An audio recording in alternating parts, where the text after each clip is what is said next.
Let's start the question.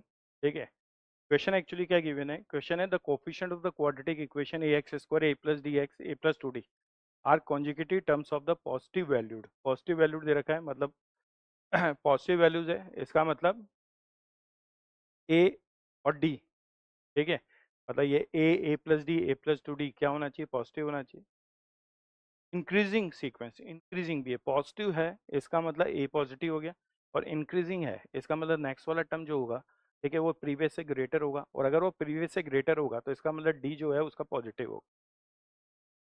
Then the least integral values, अपने को least integral values निकालनी है D by A such that the equation has real solution. Equation के क्या होने चाहिए? Real solution.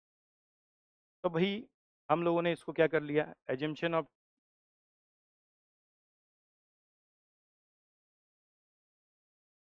Of terms in AP, एक तो ये है, और एक nature of root of quadratic equation.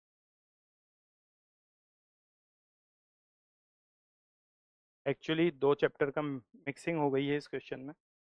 ठीक है, अब ध्यान से देखिए, जो इक्वेशन दे रखी है वो आप लोगों को दे रखी है a x square plus d x plus a plus two d equal to zero.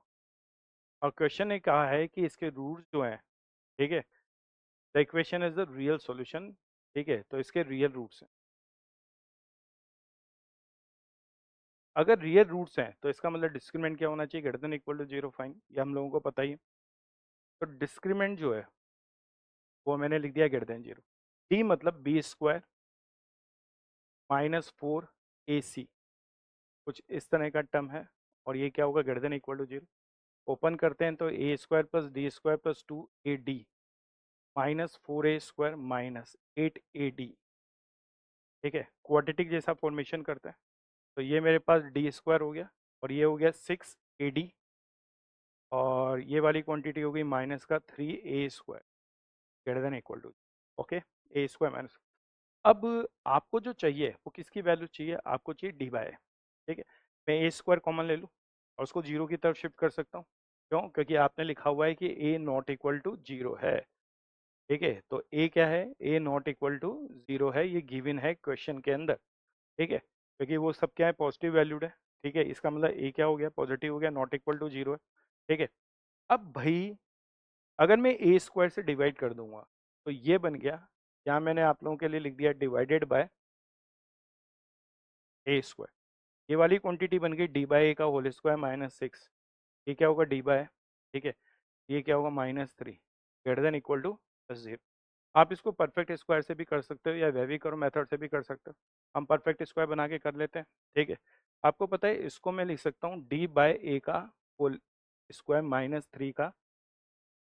ठीक है, ये वाली जो क्वांटिटी, ये वाली क्वांटिटी क्या होगी? थ्री, माइनस थ्री को उधर शिफ्ट किया प्लस थ्री, एडिशनल मैंने कितना यूज़ किया? नाइन, तो प्लस नाइन। और ये वाली क्वांटिटी होगी D minus A minus three का whole square is greater than equal to nine plus three कितना हो गया? ट्वेल्व हो गया। ठीक है, हम लोगों को क्या देखना है? Least integral values. ठीक है, then the least integral values of D by. अब भाई आपको पता है डी बाय ए, डी भी पॉजिटिव है और ए भी पॉजिटिव है, तो डी बाय ए हमेशा पॉजिटिव होगा, नेगेटिव साइड पे तो जाना नहीं। वरना तो एक सॉल्यूशन क्या हो सकता है कि भाई D by A minus three is greater than, और एक लेसर वाला भी तो बनेगा, लेकिन डी बाय हमेशा पॉजिटिव है तो उस वाली क्वांटिटी को छोड़ेंगे हम क्या इसको ऐसे लिख दें? कोई दिक्कत नहीं, d by A minus three is greater than equal to square root ले लेंगे तो ये आ गया टू रूट ओवर थ्री। तो d by a is greater than three plus root over, yes और नो? ठीक है, और three plus two root three की वैल्यूज 1.7 के नियर इक्वल टू थोड़ा सा ले लें, तो ये क्या हो गया? थ्री रूट थ्री 1.7, 3.1, 3.1.7, तो 3.4 के लगभग ले लें। तो डी बाय ए की जो वैल्यूज है वो ग्रेटर देन 6.4 आ रही है। ठीक है, और हमसे क्या पूछा है उसने? Integral values, 30 integral values. भाई एक और देखो, ये भी तो हो सकता है, इसको भी देखें। ये हो गया d by A minus three is less than equal to minus two root over three, है ना? तो d by a is less than equal to three, और ये लिख दिया माइनस या नेगेटिव आ गया तो इधर की तरफ से छोड़ देंगे 3 -3.4। तो ये तो रॉन्ग ही है यार, है ना, इसको चेक करने की ज़रूरत नहीं है क्योंकि ये रॉन्ग है। ठीक है, क्योंकि डी बाई हमेशा पॉजिटिव होगा और इससे आ गया डी बाई -0.4 से छोटा, तो इसको तो रहने दो। ठीक है, ये आ गया डी बाई की वैल्यू 6.4। तो लीस्ट इंटीग्रल वैल्यूज क्या हो जाएगी डी बाई की? तो यहाँ से हम लोग लिख सकते हैं इट्स इम्प्लाइज लीस्ट इंटीग्रल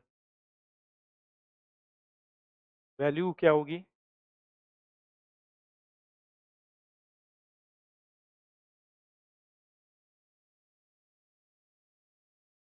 7।